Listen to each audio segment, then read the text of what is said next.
Halo sahabat Yakobian, berjumpa kembali dengan cara Selasa Sharing dengan saya Bella dari unit SD Sekolah Santo Yakobus. Tema Selasa Sharing hari ini yaitu adalah kelompok doa Beato Carlo Acutis. Dengan para narasumber yang pastinya akan menarik membagikan informasi pada siang hari ini. Ada Bu Ari. Hai. Suster Lucila. Halo, Tuhan berkati. Timothy. Halo teman-teman. Dan Kaylin. Halo. Mereka ini adalah salah satu perwakilan dari kelompok Beato Carlo Acutis. Tanpa berlama-lama, kita akan mulai Selasa Sharing pada siang hari ini. Selamat menyaksikan. Semuanya, selamat datang di kegiatan Selasa Sharing Pusat Bimbingan Konseling Sekolah Santo Yakobus. Lagi di arah sekolah kan enggak bisa banget sekali. Mungkin para sahabat Yakobian juga bertanya-tanya,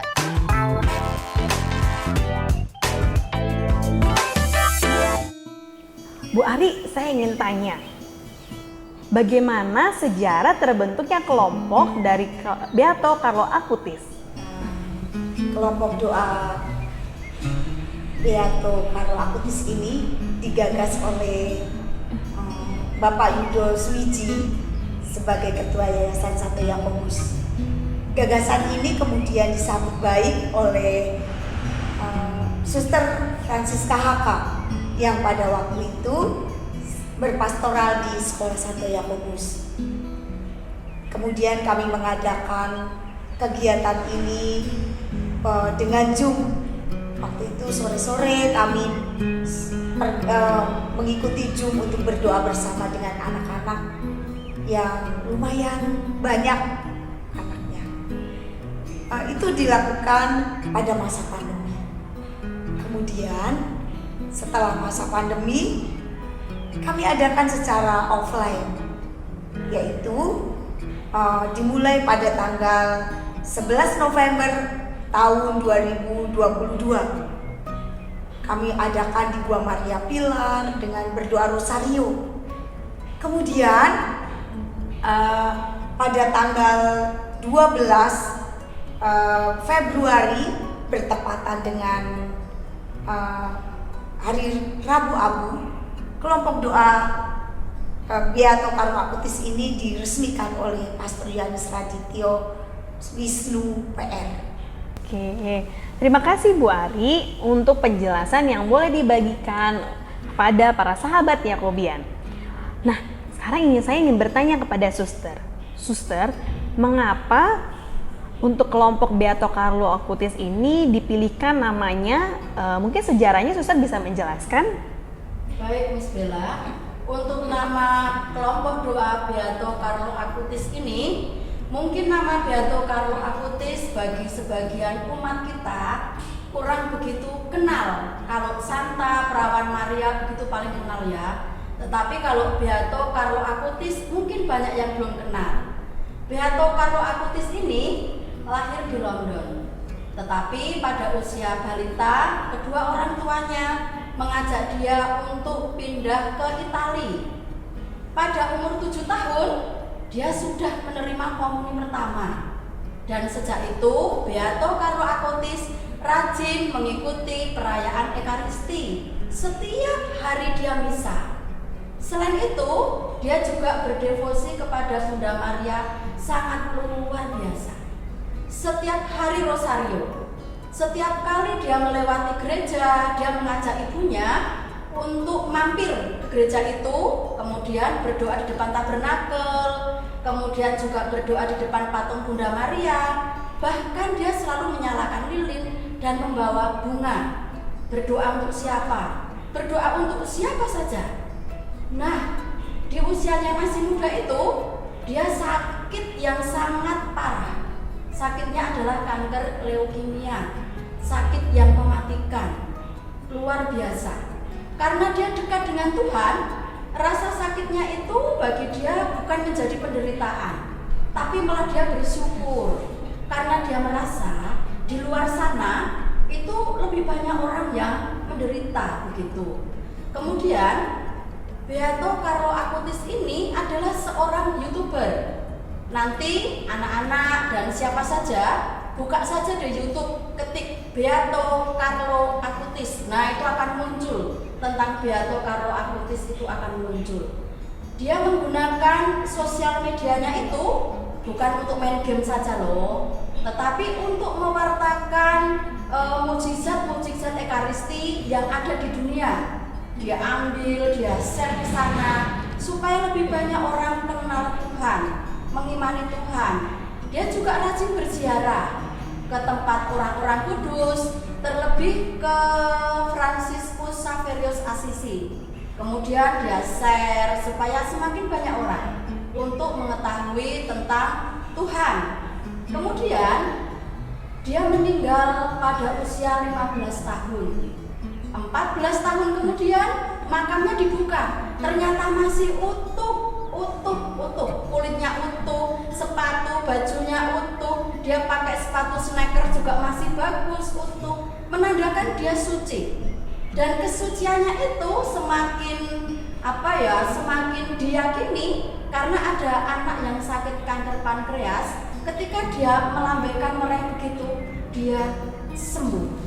Maka dia diangkat menjadi Beato Carlo Acutis. Nah, harapannya anak-anak di zaman milenial ini, kalian punya HP kan? Iya. Punya sosmed juga kan? Iya. Oke, nah itu bisa digunakan untuk pewartaan, bukan hanya untuk main game saja. Jadi, tidak menutup kemungkinan kita di zaman milenial ini untuk hidup suci dan dekat pada Tuhan. Begitu Miss Bella. Wah, sangat menarik sekali sahabat Yakobian informasi yang sudah dibagikan oleh Suster Lucila. Nah, sekarang ini saya ingin bertanya kembali kepada Bu Ari. Bu Ari, tujuan dari kelompok doa dari Beato Carlo Acutis ini apa ya Bu Ari? Oh iya, tujuannya adalah untuk mendekatkan anak-anak kepada Tuhan dalam usianya yang masih muda. Karena apa? Dengan dia mencintai Tuhan, diharapkan nanti dia bisa menjadi saksi-saksi Kristus, menjadi pewarta-pewarta kecil, baik itu untuk sesamanya maupun terlebih juga untuk keluarganya, menumbuhkan habitus doa, habitus berdoa yang baik kepada Tuhan. Karena itu kan doanya juga tidak hanya dilakukan di kelas, tetapi juga di lapangan belakang, juga kita meditasi alam mungkin, kemudian kita juga berdoa macam-macam, kerahiman ilahi dan sebagainya. Anak-anak diperkenalkan doa-doa secara Katolik, doa-doa yang berdevosi juga kepada Bunda Maria.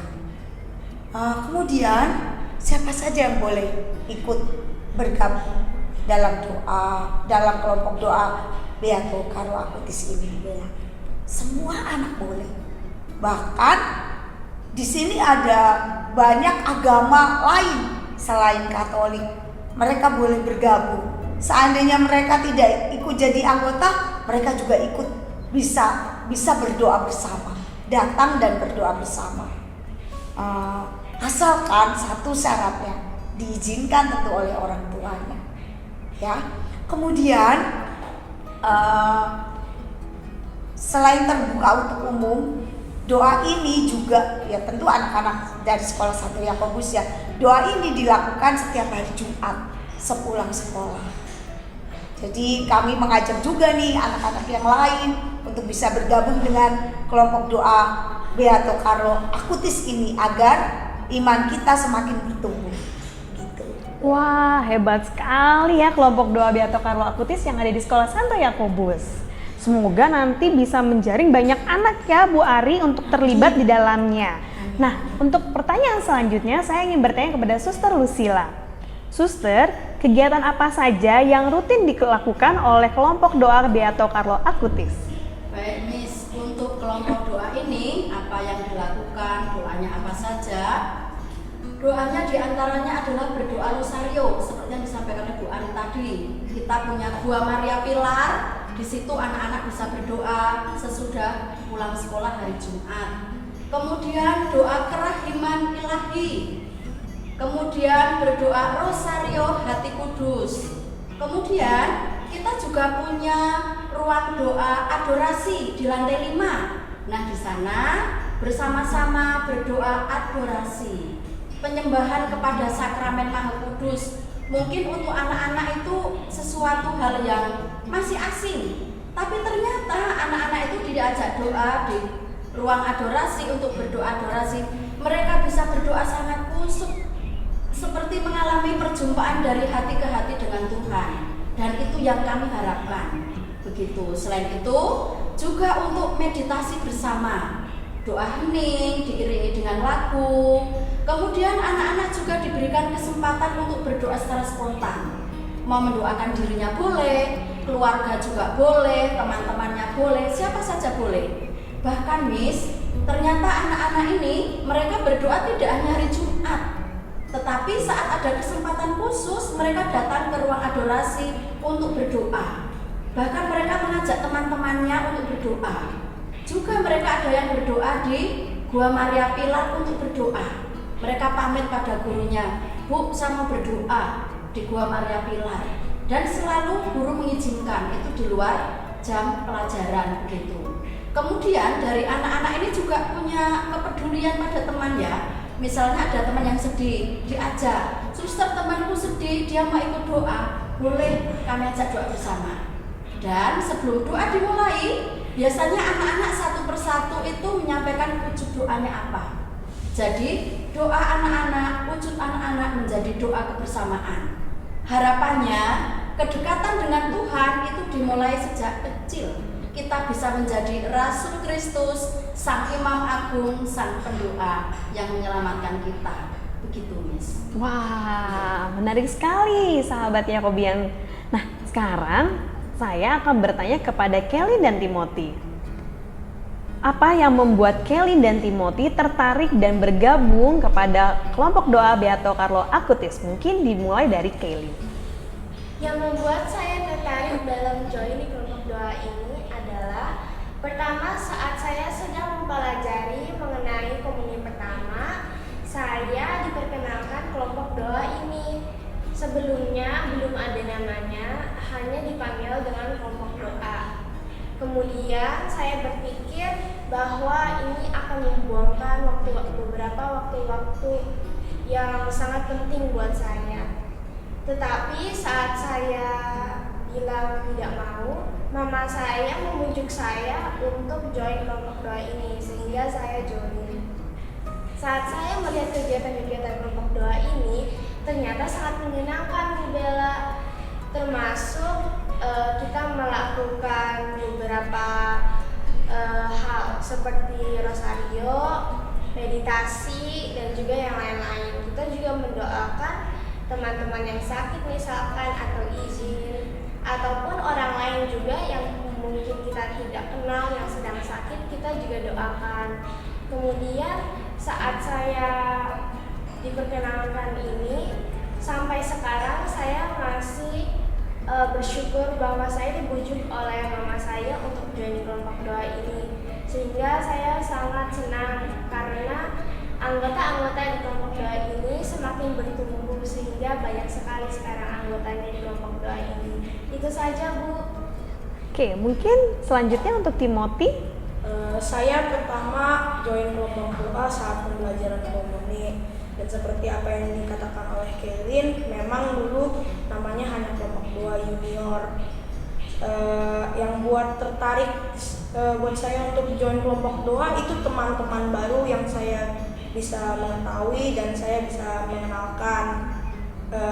Dan saya juga ingin pengalaman saya berdoa dengan teman-teman di Santo Yakobus ini.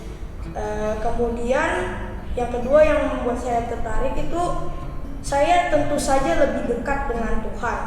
Setelah rajin mengikuti kelompok doa, saya merasa bahwa Tuhan benar-benar ada di depan saya ketika saya berdoa. Saat Tuhan ada di dalam hati saya selalu merasa sangat damai dan sejahtera dengan orang lain.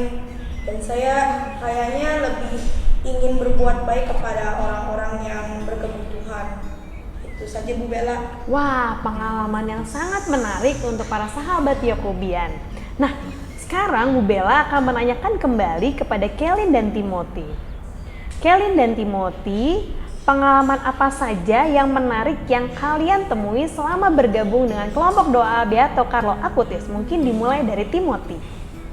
Pengalaman saya yang sangat berkesan buat saya adalah pertama kali saya masuk ke ruang adorasi. Pertama kali saya masuk ke ruang adorasi, kita berdoa untuk teman-teman, orang yang sakit, kita hening untuk doa pribadi, dan kita juga bernyanyi.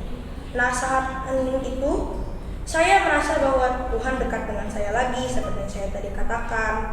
Saya juga merasa lebih sejahtera, lebih damai. Yang pengalaman keduanya adalah ketika kita hening di ruang atrium ini dan melihat foto Yesus memegang salah satu domba seperti ini yang di belakang kita. Saat saya melihat, saya sungguh merasa bahwa Yesus selalu menyertai kita selama hidup kita sampai akhir zaman. Tentunya saja saya merasa damai dan saya ingin berdoa lebih rajin kepada Yesus dan melakukan dan berusaha apa nih yang saya bisa lakukan untuk melayani Tuhan, dan masih sampai sekarang saya lebih semangat untuk melayani Tuhan. Oke, terima kasih Timothy untuk pengalaman yang boleh dibagikan untuk para sahabat Yakobian di rumah. Mungkin selanjutnya untuk Kaylin. Kalau untuk saya, pengalaman yang menarik buat saya setelah saya join kelompok doa ini adalah ada beberapa.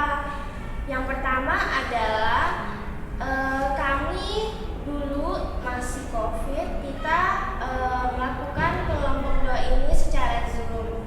Walaupun masih di dalam Zoom, kita pun mewujudkan doa-doa kita masing-masing, membaca kitab suci, dan juga kita kadang-kadang rosario. Nah, sekarang saat kita offline, kita terkadang mengunjungi Gua Maria Pilar, ruang adorasi, dan juga terkadang di ruang atrium ini. Nah, di tempat-tempat itu kita ngapain saja ya? Nah, itu kita melakukan rosario juga. Dan sekarang karena sudah offline, kita bisa menyanyikan lagu-lagu pujian kepada Tuhan, dan juga kita bisa belajar meditasi. Nah, dan kita juga masih mewujudkan doa-doa kami kepada Tuhan Yesus. Yang pengalaman menarik yang kedua adalah setelah saya join di kelompok doa ini, saya belajar bahwa kita bisa melayani Tuhan Yesus di dalam perayaan Ekaristi.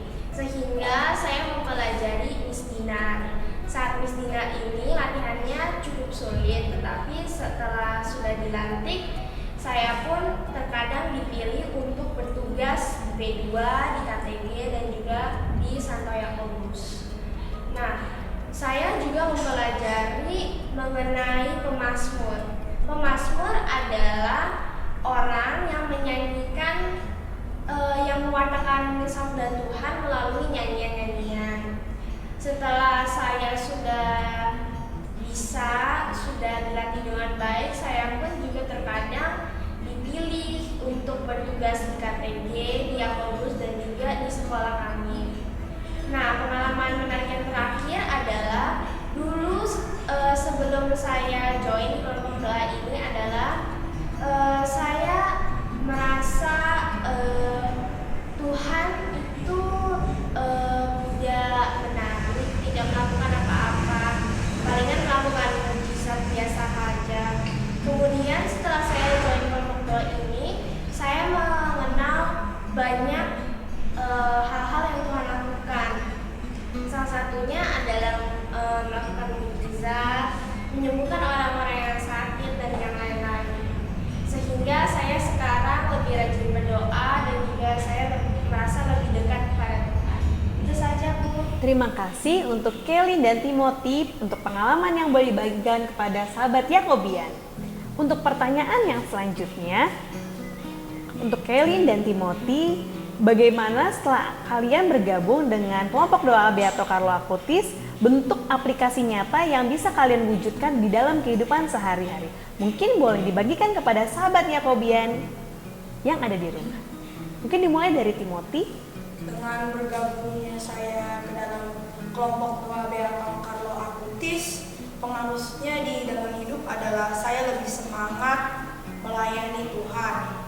Contohnya saat saya latihan misdinar, saya malas dan ingin keluar karena latihan misdinarnya juga cukup sulit, apa yang Kelly bilang tadi. Nah, tetapi setelah dilatih, saya rajin nih mengikuti melayani pelayanan Tuhan di gereja-gereja. Setelah itu, kedua, saya menjadi anak yang lebih dekat kepada Tuhan. Saya lebih mengerti bagaimana Tuhan menginginkan saya menjadi anak yang lebih baik, dan saya lebih banyak perbuatan baiknya, dan saya lebih cinta kepada keluarga. Itu saja, Bu Bella. Wah, pengalaman yang sangat berharga loh, yang boleh dibagikan Timothy untuk para sahabat Yakobin. Dan untuk Kelly, apakah ada pengalaman yang bisa dibagikan untuk para sahabat Yakobin dan bisa diaplikasikan di dalam kehidupannya? Tentu ada dong. Saya itu sangat bersyukur kepada teman-teman saya dan juga seluruh sekolah saya karena mereka telah mendoakan saya dan juga mendukung saya walaupun saya numpang. Mereka mendukung saya melewati doa. Ternyata untuk kelompok doa ini mereka melakukan novena 9 kali. Nah, saya itu saat di Kupang itu berlomba cerdas cermat rohani. Saya dikasih welcoming yang sangat menyenangkan. Saya juga saat itu diminta untuk membagi pengalaman saya saat saya berada di Kupang. Nah, saya itu bersyukur mempunyai teman-teman ini, dan semoga saya juga sebelum saya pergi, saya memberikan pesan kepada teman-teman saya di kelompok doa ini. Saya memberikan pesan kalau misalkan diberikan kesempatan untuk berpartisipasi di dalam suatu lomba, nah, don't miss the chance. Take the chance while you can, because chances sometimes cannot come twice. Jadi jika diberikan kesempatan untuk berpartisipasi dalam lomba, ambillah kesempatan itu, karena kemungkinan kesempatan itu tidak akan datang 2 kali lagi. Itu saja, Bu. Wah, terima kasih Timothy dan Kelly sudah berbagi pengalaman untuk para sahabat Yakobin. Nah, saya juga mengucapkan banyak terima kasih kepada Bu Ari, Suster Lucila, Kelly, dan Timothy yang sudah berbagi wawasan, sharing, serta pengalamannya. Semoga ilmu yang kalian bagikan untuk para sahabat Yakobian yang berada di rumah bisa menjadi manfaat dan semakin menyadarkan anak-anak untuk semakin dekat kepada Tuhan dan semakin mencintai dirinya sendiri. Sahabat Yakobian, kita sudah di penghujung acara. Tetap nantikan Selasa sharing berikutnya di channel YouTube Sekolah Santo Yakobus dengan topik yang pastinya lebih menarik dan lebih up to date. Terima kasih. Tuhan memberkati.